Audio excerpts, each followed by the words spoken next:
5 months ಆಯಿತು ನಾನು ಮತ್ತು ಅನಂತ್ ಮೀಟಾಗಿ. ನಾನು ಅನಂತ್ ಸಪ್ರೇಟಾಗಿ ಮೀಟ್ ಮಾಡಿದ್ವಿ. ಥರ್ಡ್ ವೇವ್ ಕಾಫಿ ಅಲ್ಲೇ ಎಲ್ಲ ಸ್ಟಾರ್ಟ್ ಆಗಿದ್ದು ಸ್ಟೋರಿ.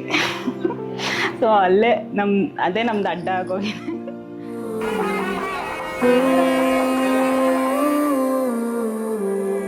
పరిచయమే పరిణయమై ఏడడుగులు నడిచిన క్షణమే ఈ బంధం శాశ్వతమని సంతకమే చేసామోనే చెరుసగమే చేయాలి నీ పైన